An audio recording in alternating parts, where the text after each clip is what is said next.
Hello friends, welcome to Kannan Info Tamil. நம்ம இன்னைக்கு என்ன டாபிக் பார்க்க போறோம் அப்படின்னா ரெண்டு முக்கியமான டிஃபென்ஸ் அப்டேட் இந்த வீடியோல பார்க்க போறோம். முதல் டிஃபென்ஸ் அப்டேட், இந்திய விமானப்படை தங்களுக்கு ரஷ்ய தயாரிப்பு MI-17v5 ஹெலிகாப்டர்கள் தேவையில்லை அப்படின்னு ஒரு அதிரடி முடிவு எடுத்திருக்காங்க. எதற்காக இந்திய விமானப்படை இது போன்ற ஒரு அதிரடி முடிவு எடுத்திருக்காங்க? MI-17v5 ஹெலிகாப்டர்கள்ல ஏதேனும் பிரச்சனை இருக்கா அப்படிங்கறத பத்தியும், இரண்டாவது விஷயம், இந்திய கடற்படை ஒரு extra large unmanned under sea வெஹிக்கிள உருவாக்க திட்டமிட்டிருக்காங்க. அதாவது ஆள் இல்லாமல் இயங்கக்கூடிய ஒரு சப்மரீனை இந்திய கடற்படை உருவாக்க திட்டமிட்டிருக்காங்க. எதற்காக இந்த அன்மேன்ட் சப்மரீன்களை இந்தியா உருவாக்க போறாங்க? இந்த சிஸ்டங்களை பயன்படுத்தி இந்திய கடற்படை என்ன மாதிரியான ஆபரேஷன்களை கேரி அவுட் பண்ண முடியும் அப்படிங்கறத பத்தி நம்ம டீடைலா இந்த வீடியோல பார்க்கலாம். நீங்க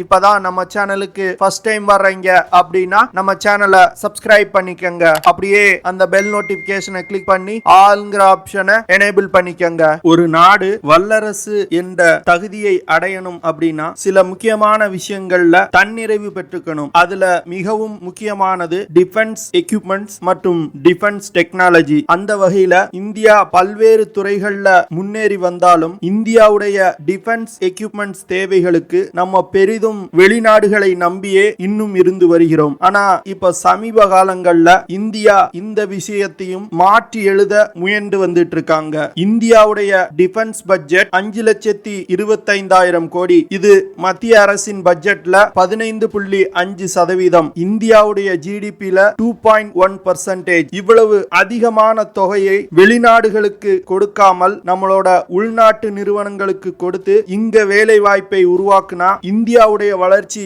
எப்படி இருக்கும் அப்படின்னு நீங்க யோசிச்சு பாருங்க. இதை செய்ய தவறியதுதான் இந்தியா இன்னும் ஒரு சாஃப்ட் பவராகவே இருக்கு. உதாரணத்துக்கு எடுத்துக்கிட்டோம் அப்படின்னா இஸ்ரேல் உலக வரைபடத்துல மிகவும் ஒரு சிறிய நாடு. ஆனா அவங்களோட இன்ஃப்ளூயன்ஸ் உலகம் முழுவதும் இருக்கு. ஏன் இந்தியாவே மிக முக்கியமான டிஃபென்ஸ் ஆயுதங்களுக்கு ரஷ்யாவை நம்பாம இஸ்ரேலிடம் இருந்து வாங்குறாங்க. இந்த விஷயத்துக்கு காரணம் என்ன அப்படின்னா இஸ்ரேல் தங்களோட டிஃபென்ஸ் ரிசர்ச்சுக்கு அதிகமா செலவு பண்றாங்க. தங்களுக்கு தேவையான பெரும்பாலான ஆயுதங்களை தாங்களே உருவாக்கி கொள்றாங்க. அது மட்டும் இல்லாம உலகின் பல்வேறு நாடுகளுக்கு ஏற்றுமதியும் செய்றாங்க. இதன் மூலமா அவர்களை எதிர்க்க உலகில் எந்த நாடும் கிடையாது. இப்போ இந்தியாவும் இந்த விஷயத்தை உணர்ந்து வெளிநாடுகள்ல இருந்து இறக்குமதி செய்வதை அதிகமா குறைக்க ஆரம்பிச்சிட்டாங்க. அதாவது ஒரு டிஃபென்ஸ் எக்யூப்மெண்ட் வாங்க போறாங்க அப்படின்னா முதல்ல இந்தியாவின் உள்நாட்டு தயாரிப்பு இல்ல அப்படின்னாதான் வெளிநாடுகள்கிட்ட இருந்து இறக்குமதி செய்ய முயல்றாங்க. ஆனா இதுக்கு முன்னாடி எப்படி இருந்துச்சு அப்படின்னா இந்திய தயாரிப்பு இருந்தாலும் இந்திய தயாரிப்புகளை நம்பாமல் இந்திய தயாரிப்புகளுக்கு வாய்ப்பு கொடுக்காமல் வெளிநாடுகள்ல இருந்து இறக்குமதி செஞ்சிட்டு இருந்தோம். இப்போ அந்த விஷயத்தை நிறுத்திட்டு நம்மளோட உள்நாட்டு தயாரிப்புகளுக்கு முக்கியத்துவம் கொடுக்க ஆரம்பிச்சிருக்கோம். நம்மளோட உள்நாட்டு தயாரிப்பு எக்யூப்மெண்ட்கள்ல குறைபாடு இருந்தாலும் அதை படையில் இணைத்த பிறகு குறைபாடை நிவர்த்தி செய்து திருப்பி படையில் இணைக்கிறாங்க. அந்த வகையில 10 வருடங்களுக்கு முன்பு 80 MI-17v5 ஹெலிகாப்டர்களை வாங்க ஒரு ஒப்பந்தம் கையெழுத்திட்டு இருந்தாங்க. ரஷ்யா கிட்டத்தட்ட 32 ஹெலிகாப்டர்களை சப்ளை செஞ்சிட்டாங்க. இன்னும் 48 ஹெலிகாப்டர்கள் சப்ளை செய்ய வேண்டியது இருந்தது. இந்த சூழ்நிலையில 48 MI-17v5 ஹெலிகாப்டர்கள் தேவையில்லை அப்படின்னு இந்திய விமானப்படை இந்த ஒப்பந்தத்தை கேன்சல் செய்ய உள்ளாங்க. இந்திய விமானப்படையின் இந்த முடிவு பலருக்கு அதிர்ச்சியை ஏற்படுத்தியிருக்கு அப்படின்னே சொல்லலாம். ஏன்னா MI-17v5 ஹெலிகாப்டர்கள் இந்திய தரைப்படை மற்றும் விமானப்படையில மிக முக்கியமான பணிகளை செய்து வருது. குறிப்பா சொல்லணும் அப்படின்னா சியாச்சின் கிளேசியர் பகுதியில் இருக்கக்கூடிய நம்மளோட படை வீரர்களுக்கு தேவையான ஆயுதங்கள் மற்றும் உணவுப் பொருட்களை எடுத்து செல்வது, ஈஸ்டர்ன் லடாக் பகுதியில இந்திய படையின் நகர்வுகளுக்கு உதவி செய்வது மற்றும் அதிக உயரம் கொண்ட சிக்கிம், அருணாச்சல் பிரதேஷ் போன்ற இடங்கள்ல இந்திய ராணுவம் மற்றும் இந்திய விமானப்படையின் ஆபரேஷன்களுக்கு பெரும் அளவுல இந்த ஹெலிகாப்டர்கள் பயன்படுத்தப்பட்டு வருது. இந்த ஹெலிகாப்டரை இந்தியன் ஏர்போர்ஸோட ஒர்க் ஹார்ஸ் அப்படின்னு சொல்லுவாங்க. ரஷ்யாவின் MI-17v5 ஹெலிகாப்டர்கள் இந்தியாவின் பிரைம் மினிஸ்டர், பிரசிடென்ட் போன்ற மிகவும் முக்கியமான தலைவர்களை ஒரு இடத்தில் இருந்து இன்னொரு இடத்துக்கு அழைத்து செல்வதற்கும் பெருமளவுல பயன்படுத்தப்பட்டு வருது. அப்பேற்பட்ட முக்கியத்துவம் வாய்ந்த ஹெலிகாப்டர்களின் டெலிவரிய ஏன் இந்தியா நிறுத்தி வைக்கிறாங்க, எதற்காக ஆர்டரை கேன்சல் பண்றாங்க அப்படின்னு பல டிஃபென்ஸ் எக்ஸ்பர்ட்ஸ் கேள்வி எழுப்புறாங்க. சில டிஃபென்ஸ் எக்ஸ்பர்ட்ஸ் என்ன சொல்றாங்க அப்படின்னா, உக்ரைன் ரஷ்யா போர் காரணமா ரஷ்யா இந்த ஹெலிகாப்டர்களை சப்ளை செய்வதில் தாமதம் ஏற்பட வாய்ப்பு இருக்கு, அதனால இந்தியா இந்த ஒப்பந்தத்தை கேன்சல் செஞ்சிட்டாங்க அப்படின்னு சொல்றாங்க. ஆனா இந்தியா என்ன சொல்றாங்க அப்படின்னா, இந்த ஆர்டரை கேன்சல் செய்யக்கூடிய முடிவை உக்ரைன் ரஷ்யா போர் தொடங்குவதற்கு முன்பே எடுத்துட்டோம் அப்படின்னு சொல்றாங்க. அதாவது இந்தியா பெருமளவுல ஆயுத இறக்குமதியை குறைத்து மேக் இன் இந்தியா திட்டத்துக்கு முக்கியத்துவம் கொடுப்பதற்காக தான் இந்த முடிவு எடுக்கப்பட உள்ளது அப்படின்னு சொல்றாங்க. சமீபத்துல HAL ஒரு எக்ஸ்பிரஷன் ஆஃப் இன்ட்ரெஸ்ட் ஒன்ன வெளியிட்டிருக்காங்க. இது எதற்காக வெளியிடப்பட்டிருக்கு அப்படின்னா, ஸ்பெஷல் பர்பஸ் வெஹிக்கிள்ஸ் திட்டத்தின் கீழ் இந்தியன் மல்டி ரோல் ஹெலிகாப்டர் மற்றும் டெக் பேஸ் மல்டி ரோல் ஹெலிகாப்டர்களை உருவாக்குறதுக்கு ஒரு பிரைவேட் நிறுவனத்தை தேர்வு செய்வதற்காக HAL இந்த எக்ஸ்பிரஷன் ஆஃப் இன்ட்ரெஸ்ட் வெளியிட்டிருக்காங்க. இந்த திட்டத்தின்படி செலக்ட் செய்யப்படும் பிரைவேட் நிறுவனம் தான் இந்த ஹெலிகாப்டர்களை உருவாக்கும் திட்டத்துல முக்கியமான ரோலை பிளே பண்ண போறாங்க.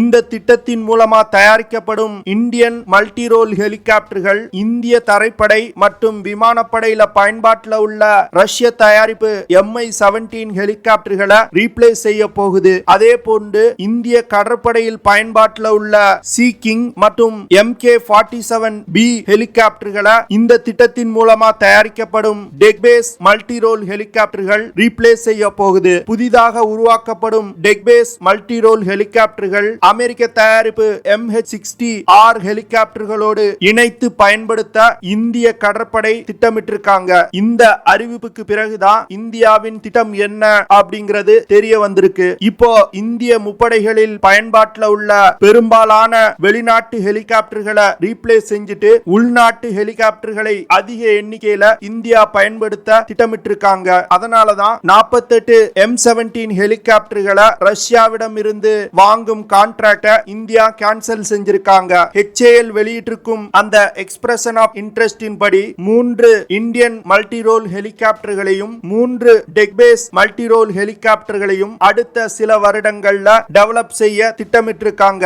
இந்த 6 ஹெலிகாப்டர்களை கொண்டு டெவலப்மெண்டல் மற்றும் பிளைட் ட்ரையல்ஸ் வெற்றிகரமா முடிக்கப்படும் பட்சத்துல செலக்ட் செய்யப்படும் பிரைவேட் கம்பெனிக்கு 400 இந்தியன் மல்டி ரோல் மற்றும் டெக் பேஸ் மல்டி ரோல் ஹெலிகாப்டர்களை உருவாக்கும் கான்ட்ராக்ட் கொடுக்கப்படும். ஒரு வருடத்துக்கு 36 ஹெலிகாப்டர்களை செலக்ட் செய்யப்படும் பிரைவேட் நிறுவனம் இந்திய படையினருக்கு உருவாக்கி கொடுக்க வேண்டும். இந்தியன் மல்டி ரோல் ஹெலிகாப்டர் மற்றும் டெக் பேஸ் மல்டி ரோல் ஹெலிகாப்டரும் பார்ப்பதற்கு ஒரே மாதிரி தான் இருக்கும். ஆனா டெக் பேஸ் மல்டி ரோல் ஹெலிகாப்டர்கள் இந்திய கடற்படையின் தேவைக்கு ஏற்ப உருவாக்கப்பட உள்ளது. இந்த ஹெலிகாப்டர்களை பயன்படுத்தி anti submarine warfare, anti surface warfare, search and rescue operations போன்ற பல்வேறு விதமான வேலைகளை செய்யும் வகையில உருவாக்க போறாங்க.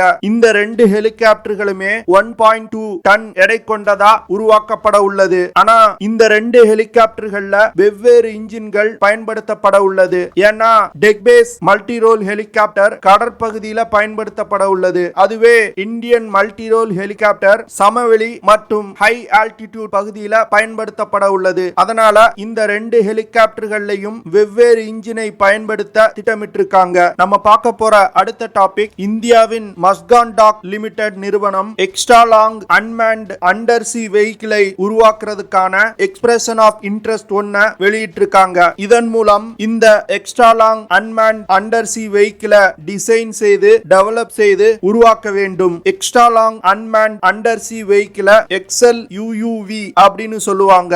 இந்த XLUUV எதற்காக பயன்படுத்தப்படும் அப்படின்னா, நீர்மூழ்கி கப்பலுக்கு எதிரான ஆன்டி சப்மரீன் வார்ஃபேர், போர் கப்பல்களுக்கு எதிரான anti surface warfare, electronic warfare மற்றும் ஸ்ட்ரைக் மிஷன்களுக்கு இது பயன்படுத்தப்படும். மஸ்கான் டாக் லிமிடெட் நிறுவனம் என்ன சொல்றாங்க அப்படின்னா, அண்டர் சி ஆபரேஷன்கள்ல அதிகமான சவால்கள் எழுந்து வருது. இதன் மூலமா கடலுக்கு அடியில் சென்று உளவு பார்ப்பது மற்றும் கடலுக்கு அடியில் இருந்து மிசைல்கள் மற்றும் கன்னி வெடிகளை லான்ச் செய்வது போன்ற பல்வேறு ஆபரேஷன்களுக்கு XLUUV தேவைப்படுது அப்படின்னு சொல்லியிருக்காங்க.